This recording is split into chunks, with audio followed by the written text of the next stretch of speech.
재보선 그 지역구 중에 가장 핫한 곳은 뭐니 해도 이제 평택. 경기 평택 을인 건데 일단은 승자 예측이 상당히 어려운 상황으로 접어들고 있는데 우리 임세현 대변인 또 대변인이라서 말 못하는 거예요? 아니에요. 아니죠. 이거 막 얘기하지 이거는 분명히 어떻게 말씀드립니다. 되는 겁니까, 저희 지금? 민주당이 반드시 승리합니다. 김용남 김용남 후보가 후보. 승리한다. 네, 여러 가지 이유가 있는데 제가 감정적으로만 하는 게 아니라요. 네. 일단 지금 평택의 현역 시장님이 민주당입니다. 예, 민주당이고요.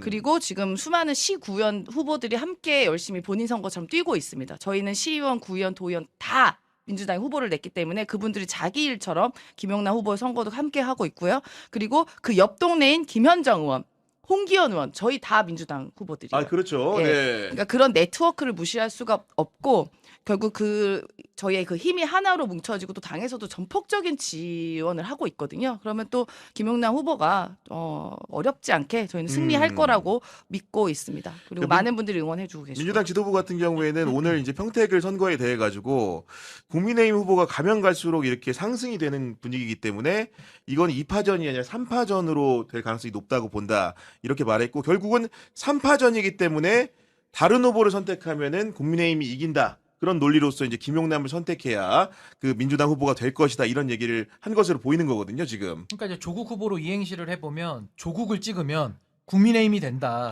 그 논리거든요. 이거 갑자기 개발한 거예요 지금? 아니 갑자기 네. 개발한 게 아니라 그런 얘기가 돌아다녀요. 네. 그러니까 조국을 찍으면 국민의힘이 된다. 그런데 그 얘기는 일견 타당한 게 결국 지금 이 3강 구도 속에서 전 유이동 후보는 이제 좀 뒤로 밀려갔다고 생각해요. 물론 네. 본투표에서 보수 지지자들이 얼마나 나와서 투표를 할까 그건 뭐 미지수기는 합니다만은 일단 선거 국면에서는 존재감이 전혀 없었어요. 그렇다라고 한다면 결국 민주당의 김용남 그리고 조국혁신당의 조국 후보인데 저는 이번 선거를 이렇게 쭉 보면서 아 정말 최악의 선거를 저는 평택에서 본 것 같아요. 왜냐하면 어떻게 시작부터 끝까지 네거티브만 일관할 수 있으며 더 심각한 문제는 이준석 의원도 개혁신당 만들어서 할 때 내가 더 국민의힘스럽습니다 하면서 표가 좋지 않았거든요. 심지어 이준석 의원도 그냥 개혁신당이라는 당의 어떤 정체성을 설명하면서 3자 구도에서 승리를 했단 말이죠.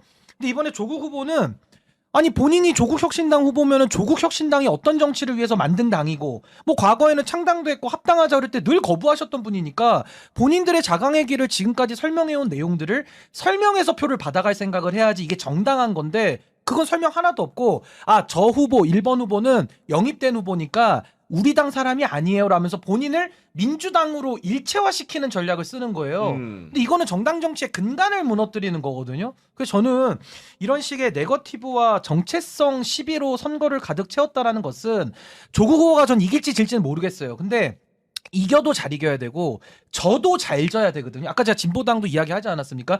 잘 지면 다음이라도 있어요. 근데 전 이번에 조국 후보는 이건 이길 수도 없는 캠페인이지만 저도 이건 잘 져야 되는데 잘 지지 못했다. 그리고 제가 하나만 말씀드리면 유시민 선생님께서 뭐 DJ, 노무현, 문재인, 이재명으로 이어진다라는 그 연속성을 강조를 하면서 굉장히 그 민주당스러움을 이야기를 하셨는데 저는 그분께 한번 여쭙고 싶은 게 아니 그러면 본인이 저보다 훨씬 더 젊은 나이로 제가 기억하는데 네. DJ 대통령 현역일 때 DJ 하야를 외쳤던 분이거든요.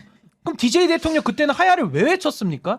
근데 저는 그 하야를 외친 거에 대해서 저는 이해하는 부분은 있어요. 왜냐하면 동교동계가 물러가고 친노그룹이 들어오면서 새로운 민주당의 진화를 만들어낸 거거든요. 그러면 그 논리를 그대로 지금 접목시키면 문재인 정부까지 왔는데 문재인 정부가 실패를 했잖아요. 네. 그러면 그 실패한 것과 단절하고 이재명 정부가 진화된 버전으로 새롭게 나아가는 길을 터줘야 되는데 여전히 이거는 뭐 기득권을 지키려고 하는 의도인지 뭔지는 모르겠지만 정계 은퇴, 평론 은퇴를 거듭 반복하면서 지금 나와가지고 특히나 사전투표 당일날까지도 방송에 나와서 거의 뭐 조국 후보를 지지해야 된다는 논리를 계속 설파하고 있기 때문에 저는 좀 이런 식으로 접근을 하는 것은 이번 선거를 저는 매우 좀 혼탁하게 만든 그런 장면들 아니냐. 전 좀 정정당당하게 경쟁을 해야 되지 않나? 뭐 그런 생각 좀 해봤습니다. 이런 가운데 지금 보수 후보들이 단일화 하냐 마냐 이것도 관심사인 건데 보니까 지금 대체로 오늘 지금 그 유이동 후보의 그 기자회견이라든가 그 황교안 후보의 그에 대한 입장문을 보니까 그 쉽지 않은 것 같고 왜냐하면 지금 시한 자체가 지금 자정까지로 이제 보이는 건데 현실적으로는 어려워요. 보시기에 좀 어떻게 보십니까? 제가 보기에는 그냥 제가 초반에 이제 이 프로그램에 취재한 내용을 말씀드린 적이 있었는데 애매한 오자 구도가 끝까지 간다. 끝까지 갈 것이다. 네. 근데 이제 그 예측이 맞아 떨어진 거고요. 평택을이 가장 그 한국 정치에서 보이지 말아야 되는 그런 상황을 만들었다고 생각합니다.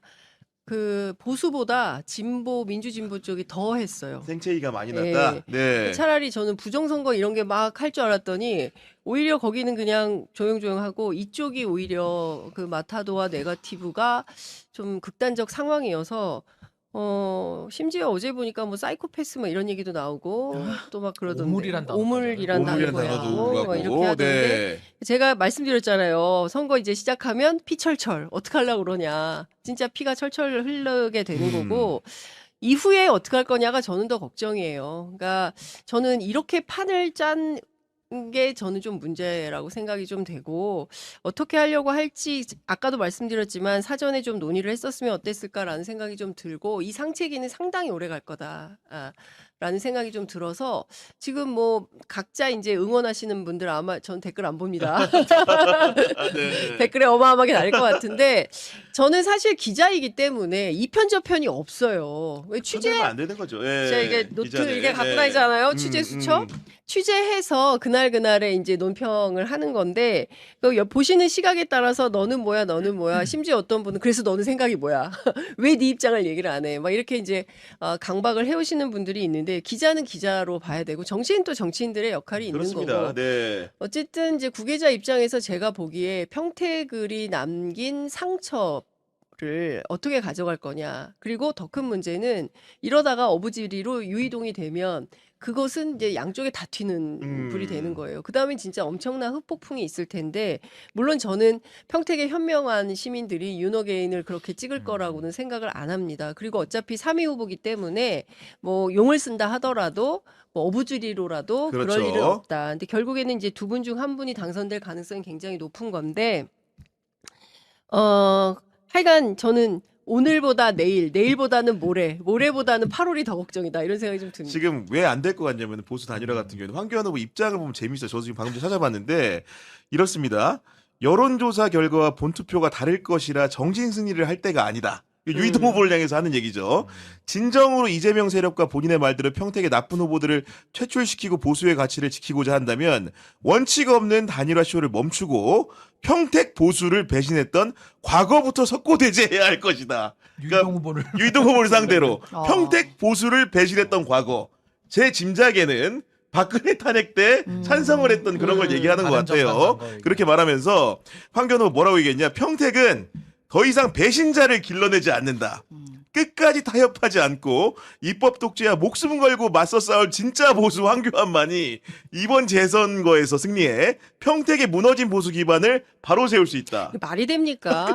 모스탄, 단연명 씨까지 끌고 와가지고 부정선거를 주장하면서 그러니까 보수의 어떤 기독교 교단을 중심으로 네. 선거 캠페인을 하고 그게 이제 여론조사 상으로는 한 10% 정도, 8에서 10 정도 나온다고 들었는데요.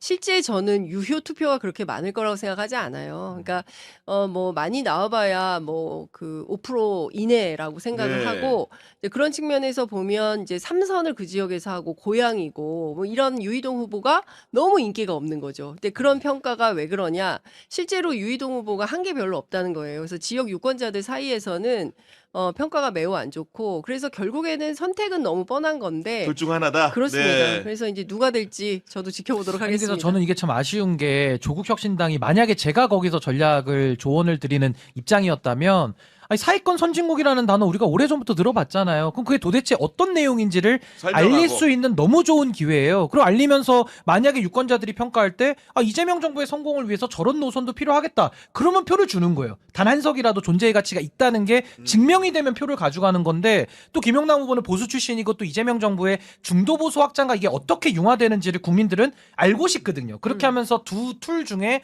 누가 더 평택 발전에 적임자냐라는 거를 놓고 선거를 치렀으면 아까 장 기자님 말씀하신 대로 이겨도 같이 이기고 저도 그렇게 별로 타격이 없는 그런 스무스한 선거가 아주 명품 선거가 됐을 텐데 시작부터 갑자기 이재명 대통령의 영입을 통해 가지고 들어온 인사에 대해서 무슨 반성문을 써라. 그러면서 과거 발언을 싹 다 뒤져가지고 이 말은 왜 그랬어? 이 말은 왜 그랬어? 아니 그 논리대로 하면요 조국 후보의 과거 페이스북 있잖아요. 10년치를 다 갖다가 그런 분석을 해서 맞대응을 해야 되는 거예요. 근데 김용남 후보가 아니 나는 네거티브에 맞대응 안 한다 이 말을 했고 물론 중간중간에 사람의 인내심에 한계가 있기 때문에 좀 어지간히 해야 되는데 너무 심하다 보니까 잠깐 본인도 흥분한 부분이 일부 있긴 했습니다만 전체적인 기조가 이거 조국혁신당이 너무 여기를 진흙탕으로 전 의원이 만들어버렸어요. 네. 근데 전 여기서 이제 어떤 말씀 드리고 싶냐면 이제 그럼 앞으로 그럼 조국혁신당은 조국 그럼 애국심이 있느냐 이 당에 아니면 혁신 당명에 혁신이 들어가니까 이번에 혁신스러운 모습을 전혀 못 보여줬기 때문에 앞으로 그럼 이 당의 존재 의미는 뭐지? 근데 또 이미 합당에 앞장서겠다고 얘기를 해버렸기 때문에 이 당의 존재 가치는 이번에 이제 다 없어져 버린 거예요. 근데 합당이 또 잘 될 것 같지는 않거든요. 지금 뭐 박균택 의원이나 김승원 의원도 공개 발언으로 뭐 합당 이제 거의 없다는 식으로 얘기를 하고 계시기 때문에 이거 합당도 되게 어려워지고 했기 때문에 약간 조국혁신당이 좀 붕 떠버린 부분이 있다. 그리고 진보당은 이번에 너무 올바른 그 좀 페어하면서도 본인들의 가치관을 지키면서 저도 잘 졌기 때문에 아마 조국혁신당이 갈 수 있었던 그 위치 선정을 아마 진보당이 또 선점하는 효과가 있지 않을까. 그러니까 이런 부분은 정말 조국혁신당이 누구를 위한 선거를 이번에 이렇게 치른 것이냐. 아마 좀 선거 마무리되면 한번 이건 좀 집단적으로 좀 분석을 해보실 필요가 분명히 그리고 있다. 신인기 대표 같은 경우는 평택을 다녀온 걸로 알고 있는데 저 2번 갔다 가서 왔습니다. 본 분위기는 좀 어떤 거예요, 솔직하게? 아니 근데 가보니까 저는 뭐 조국 후보 쪽은 제가 잘 모르겠는데 뭐 이렇게 화면으로 보고 하면 인기가 확실히 있으세요. 조국 그러니까 후보도? 인지도가 네. 있으니까 확실히 인기도 있으신 건 맞는데 인기만 가지고 사실 뭐 투표 결과가 좌우되는 건 아니란 생각이 들고 김영남 후보님은 아무래도 인지도는 뭐 조국 후보에 비해서는 떨어지는 건 현실인 거고 근데 다만 이제 제가 갔을 때는 일단 사람이 많이 없었고요.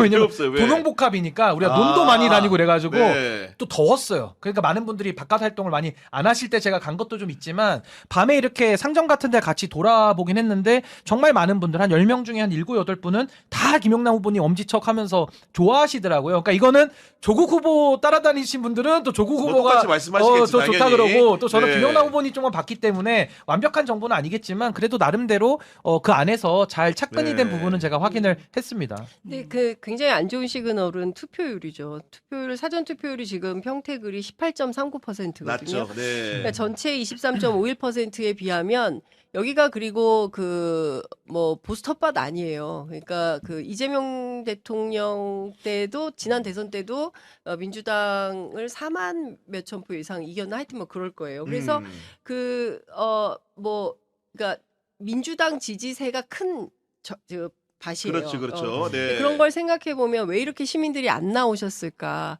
이번 선거 캠페인에 대해서 아우 이런 분들이 많은 겁니다. 그러니까 저는 이거는 전략상 굉장히 잘못된 캠페인 전략이었다라는 생각을 하는 겁니다. 그러니까 그게 이제 민주당 또는 이제 조국혁신당 양당 간에 너무 싸우니까 야, 다 꼴배기 싫어. 이런 유권자들이 많은 거예요. 특히 이제 중도에 계신 시민들, 제가 아까도 얘기했잖아요. 제발 싸우지 마. 그만 싸워, 이것들아. 그런데 이제 계속 선거 끝나는 그날까지 싸우고 있는 거예요. 이걸 과연 그 유권자들이 좋게 보실까요? 어떻게든 합심해서 좋은 나라 만들어달라. 정치가 그런 거 아니야? 이제 이렇게 얘기들을 하시는데 그냥 서로 그냥 막 으르렁거리고 하고 있으니 제가 보기에는 시민들이 투표장에 선뜻 이번은 정말 국민들의 축제야. 다시는 내란 같은 건 없어야 돼. 기쁜 마음으로 한 표 흔쾌히 딱 주고 이렇게 식사하러 가시고 이래 아까 어떤 댓글처럼 이제 그렇게 해야 되는데 거기 가서 누구 찍어? 이렇게 하는 것 자체가 저는 전략적으로 대단히 잘못된 선거 캠페인이었다. 이런 평가는 꼭 드리고 싶습니다. 근데 제가 좀 이제 민주당의 입장으로 말씀을 드리면 저희는 이번 선거에서 사실 네거티브를 안 하는 게 전략이었어요. 그러니까 이거는 어느 후보를 막론하고 저희 지금 제가 돕고 있는 정원우 후보 같은 경우에도 오세훈 후보가 아무리 공격해도 그 네거티브에서 일절 대응을 안 하기로 예, 했었습니다. 물론 그 부분이 어떻게 보면 어느 입장에서는 왜 이렇게 공격이 없냐 뭐 이럴 수 있겠지만 뭐 저희는 비전과 정책 그리고 이재명 정부의 성공을 뒷받침하겠다라는 그 기조로 갔었습니다. 그리고 평택을도 마찬가지로 김용남 후보 물론 국민의힘에서 넘어온 후보이긴 하지만 저희 당에서 공천을 한 분이고 뭐 이분에 대해서 뭐 가타부타 이야기가 있지만 어쨌든 이재명 대통령이 대선 후보 때 대선 시절 영입을 하고 도움을 받은 분이에요. 그래서 저희는 어쨌든 초반에는 그렇게 이재명 정부의 성공을 위해 뒷받침하는 후보다라고 이제 했는데 논평 숫자를 보십시오. 그 솔직히 말씀드려 조국 혁신당 저는 그분 거기 안에 친한 분들도 계세요 안에 실제로. 근데 처음부터 논평 개수부터만 보면 이게 차이가 나거든요. 저도 어차피 대변인 하다 보니까 저희는 최근까지 조국 대표에 대한 그 어떤 네거티브 논평을 한 적이 없습니다. 최근에 김현정 원내대변인께서 이제 같은 지역이다 보니까 몇 개 낸 거 말고는 없는데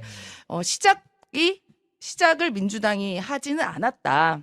라는 말씀드리고 뭐 가급적 저희도 이제 민주당 차원에서도 김용남 후보에게도 네. 가급적이면 이제 네거티브적인 대응은 하지 말고 평택의 발전과 이재명 정부 성공을 어떻게 할 것인가에 비전을 좀 승부해 달라라고 요구를 하고는 있습니다. 네. 그러니까 뭐 선후관계 측면에서 봤을 때 이런 설명을 해주신 거 아니겠습니까? 아니, 그러니까 저는 네. 제가 민주당원이 아니기 때문에 저는 객관적인 입장에서만 놓고 보면 상황을 놓고 보면 일방적으로 조국혁신당이 마타도를 했죠. 물론 그 안에는 검증으로 볼 수 있는 부분도 일부 있기는 합니다만은 검증을 하더라도 뭐 항상 우당이라는 얘기를 조국 후보가 입에 좀 달고 사시는데 네. 우당의 멤버를 갖다가 검증하는데 오물이라는 단어가 왜 나옵니까? 그러니까 이거는 본인들의 말과 행동이 좀 불일치한다라는 걸 이번에 적나라하게 보여줬기 때문에 아무리 정치가 경쟁이고 서로에 대한 어떤 권력 투쟁적 요소가 있기는 합니다만 그래도 최소한의 민주주의를 같이 읽어가는 어떤 동지애로서의 선이 있는 건데 이번에 조국혁신당은 그걸 완전히 넘어버렸기 때문에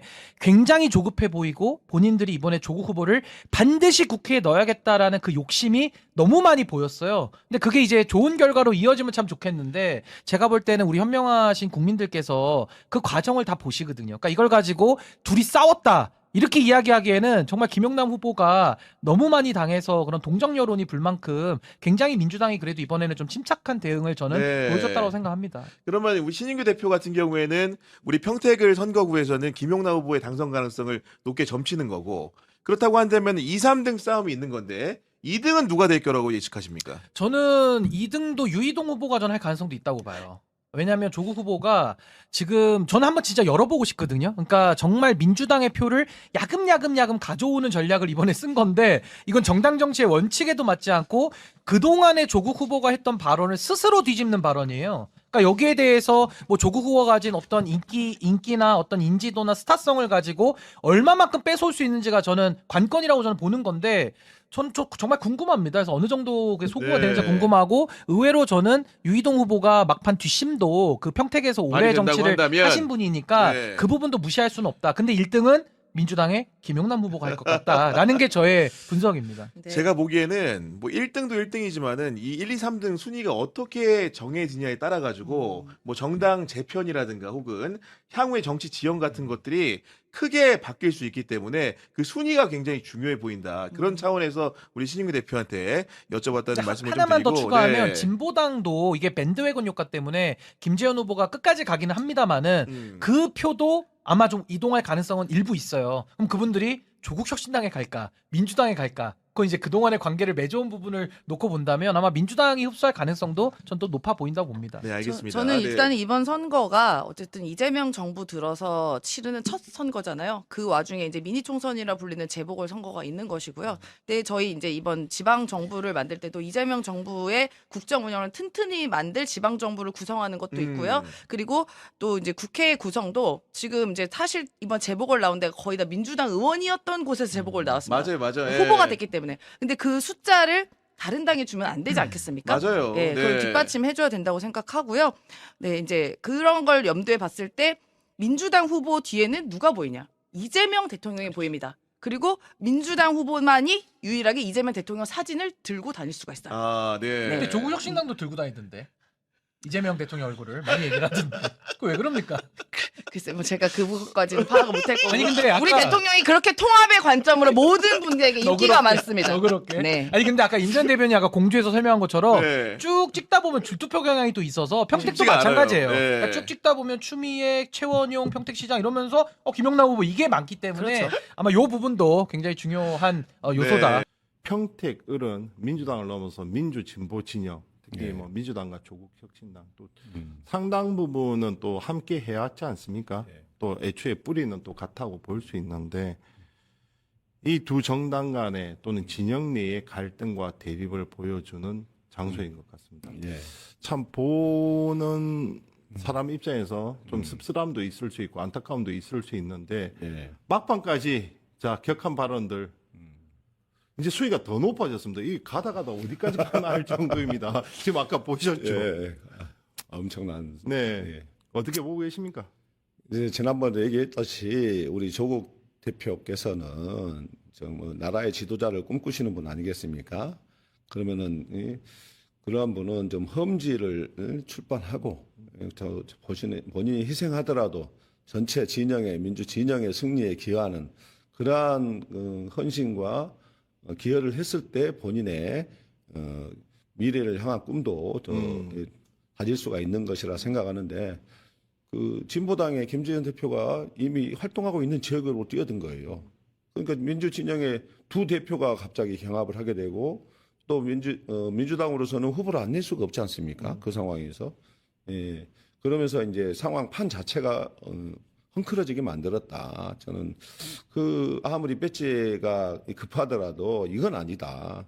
저는 좀 안타까운 생각이 들고 또 그 이 선거에 평택 선거에 뛰어들면서 너무 네거티브에 처음부터 일관되게 지금 네거티브 전략을 구사하고 있습니다. 저는 김용남 후보를 보면서 참 안타까운데 이재명 대통령께서 가장 유 이재명 소위 말하는 합리적인 보수와 중도까지 망라하는 국민 통합 전략 이게 그 상징적인 인물이 사실 김용남 후보 아니겠습니까? 근데 김용남 후보에 대해서 사실상 뭐 파묘에 가까운 그 네거티브 선전을 하고 있고 최근에는 이제 대부업체 이것까지 누님과의 이제 갈등으로 통해서 이제 녹취가 나왔는데 그걸 보면서 참 그 옛날에 이재명 대통령과 형수 간의 갈등이 떠올라요. 예, 얼마나 가족 간의 비극 아닙니까? 그 가족 간의 정말 불행한 비극까지 들춰내면서 지금 파묘하는 이 현실을 보면서 너무나 안타깝게 짝이 없다. 그럼에도 불구하고 진실은 사실관계는 김용남 후보가 대부업체의 참여 의혹 이거 다 허구로 밝혀졌지 않습니까? 차명은 애초에 성립이 불가능해 법적으로 성립이 안 되는 그러니까 네거티브를 모회사를 동생으로부터 인수를 했고 그 그렇죠. 모회사의 자회사가 대부업체이기 때문에 여기에 대표를 같이 해도 되고 그렇다면 뭐 그렇지 않습니까? 어차피 이제 삼성의 회장이 누가 있으면 그 계열사의 대표가 또 따로 있기 때문에 그 사실상 부분은 동생이 운영하다 실패한 회사를 떠안다시피 해서 어쨌든 지금 인수한 업체의 대표는 자회사가 이제 대부업체라는 건데 김용남 후보인데 이제 문제는 이제 차명 논란은 저는 그것은 논란 끝났다. 자체가 성립이 되지는 않지만 네. 문제는 어쨌든 대부업이란 것이 운영됐던 것은 사실이기 때문에 네. 그 대부업이 가는 부정적 이미지가 김영남 후보로서는 큰 상처, 치명상일 수도 있다. 이것은 뭐 적당한 지적 같아 보입니다. 근데 대부업체업과 관련해서 금전 요구관 사실 자체가 일절 없었지 않습니까?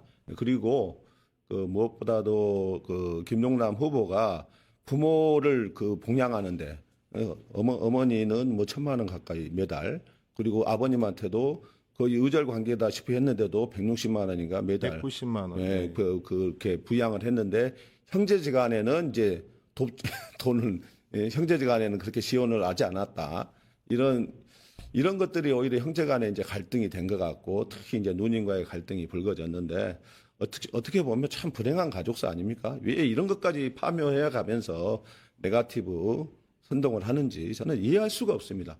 그렇게 배지가 다급한지는 모르겠는데 이건 하등 민주진영의 통합과 본인이 얘기하는 조국 대표가 얘기하는 민주진영의 통합 이것에도 아무런 도움이 되지 않고 오히려 갈등만 부추기는 행위 아니겠는가 이렇게 봅니다.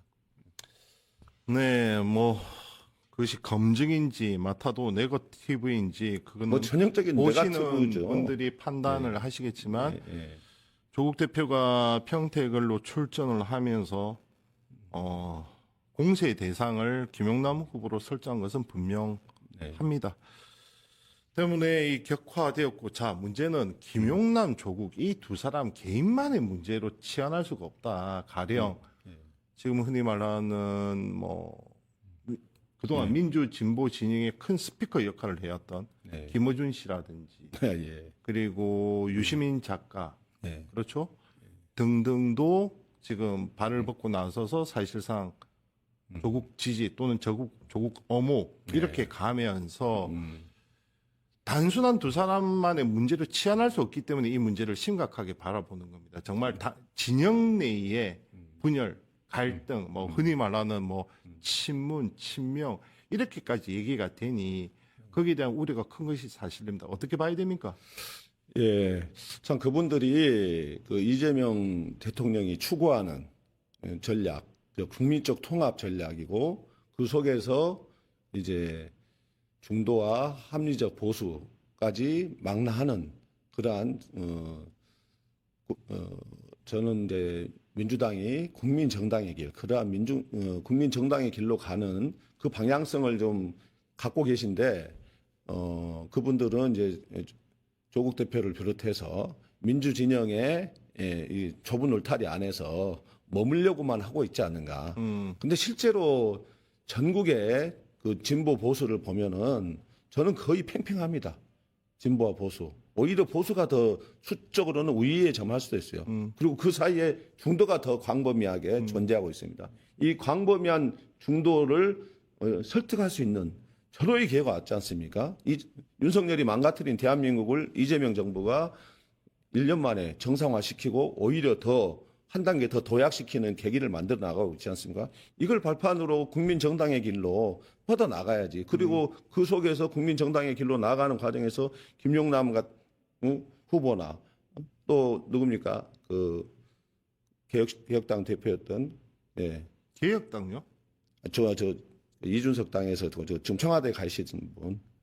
저 개혁신당 네, 그렇게 허나. 허나 대표 이런 분들을 그 영입해서 함께 가는 거 이런 상징적 의미가 있고 중요한 국민적인 메시지가 되는 거거든요. 근데 이런 부분들에 대해서 저렇게 막 거의 뭐 파묘하다시피 공격하고 과거에 어땠냐? 과거에 저쪽에 있었기 때문에 더 중요한 사람도 아닙니까? 이쪽에 와서 이재명 정부와 함께 국민 통합의 선상에서 이재명 정부의 발전, 성공을 위해서 기여하고 있는 거. 이렇게 포지셔닝 하는 게 뭐가 그렇게 문제가 되고 심각한 잘못입니까?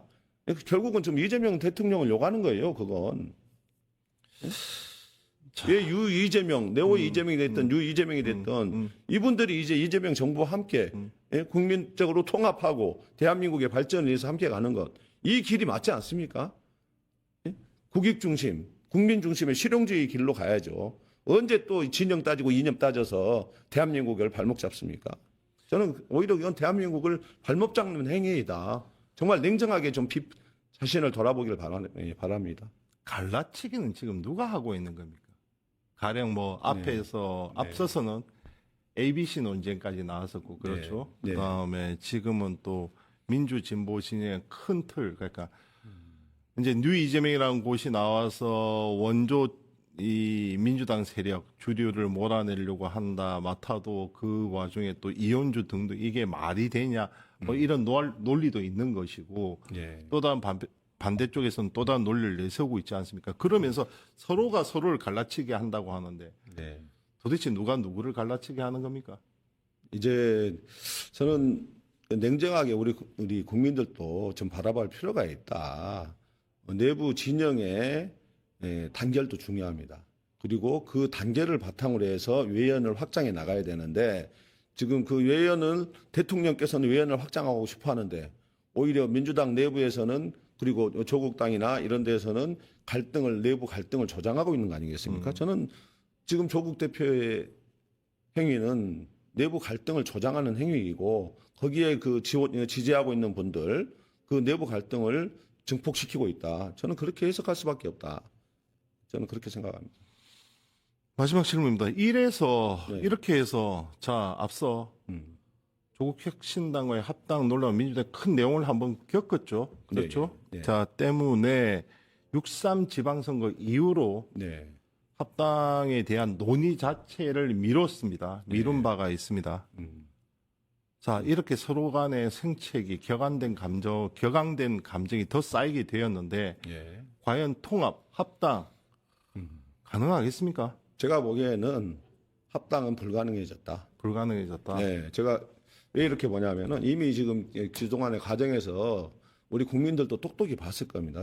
조국 혁신당이 지향하는 바가 무엇인가. 이게 똑똑히 좀 드러났고요. 오히려 제가 지난번에도 강조했듯이 조국 당의 역할, 포지션, 위치는 그 진보 진영 내에서 개혁당의 개혁을 하는 역할, 개혁의 세빙선 역할을 하면서 민주당의 우당 역할을 하는 게 나중에 비례대표 선거, 총선에서 좀 비례대표 선거에서 좋은 의석을 받는 그런 정당이 되고 함께 갈 수 있는 길이 있는데 지금 합당을 하게 되면은 그 길이 봉쇄가 됩니다. 어쨌든 연동형 비례대표전 이 제도는 더불어민주당이 절대로 뒤로 물러설 수 없는 앞으로도 반드시 사수해야 될 제도입니다. 그럼 연동형 비례대표제 하에서 더불어민주당이 지역구에서 아무리 다수 의석을 차지한들 오히려 그 다수 의석이 비례대표 의석을 점하는 데 있어서는 제약이 되지 않습니까? 이게 명백합니다. 그럼 오히려 조국 혁신당이 이 지점을 잘 포지셔닝해서 민주당의 우당으로서 함께 간다면은 그 비례대표 의석을 지금처럼 다수 의석을 점할 수 있는 좋은 기회를 만들어낼 수가 있었는데 지금 그것조차도 상실해 가고 있지 않는가 그런 우려가 들고요. 예. 또 이러한 부분들은 이제 민주당 내에서도 이제 다수 여론이 그렇게 만들어지고 있는 것 같습니다. 조국 당의 민주당 내 지금 어떻습니까? 그 의원님처럼 합당 불가, 합당 반대. 뭐 황명선 최고위원도 분명히 말하지 않습니까? 네. 이미 합당은 불가능해졌다. 예. 물론 이제 그 관련해서 통합의 논의는 통합과 연대의 논의는 흔히 말하는 친명 의원들 외에 대다수 의원들이 지금 공감을 다 하고 있는 상황입니다. 제가 보기엔 그렇습니다. 합당은 지금 사실 이번 선거 과정을 통해서 네. 당원들에게 더 이상 설득할 논리조차 없게 됐다. 이렇게 보는 겁니다. 그렇죠. 그렇기 때문에 지금 우리 총괄 본부장을 맡고 있는 사무총장도 이제 가면을 벗어라 그러지 않습니까? 그러게요. 예. 예. 그 길이 오히려 낫습니다. 조국 당이 시작하는 좀 본인들이 선명한 개혁 정책을 내세우는데 그 개혁 정책하고 민주당 정책하고 사실 톱니바퀴처럼 맞물려 나가진 않지 않습니까? 자기가 주장할 건 주장하되 각 독자적인 정당으로서 하는 게 낫다 이겁니다. 오히려 목소리가 개혁 정당의 목소리는 그대로 살려 나가는 게 더 낫다. 가면까지 벗으라고 했는데 우당 또는 연대 네. 이러한 동지 길은 가능하겠습니까? 근데 이제 선거는 또 선거 자체의 특성이 있기 때문에 어쨌든 선거 기간에서는 일종의 전쟁이고 경쟁이지 않습니까? 그 측면에서 바라봐야 될 것 같고요. 또 선거 끝나고 나면은 얼마든지 다시 좀 우호적 기존의 관계로 돌아갈 수는 있다. 저는 그렇게 보고 있습니다. 다만 이제 서로가 더 발전하는 길이 합당의 길이 맞느냐 그 부분에 대해서는 오히려 합당하지 않고 서로를 존중하면서 각각의 정당으로 존립하면서 좀 더 개혁적인 성향이 갖고 있고 그것을 개혁의 세빙선 역할을 한다. 이렇게 가면은 과거의 그 지민 비조 이런 노선을 취하면은 좀 조국 당이 오히려 더 국민적인 지지를 받을 수 있는 길이 열릴 수 있다. 저는 그렇게 보는 거고요.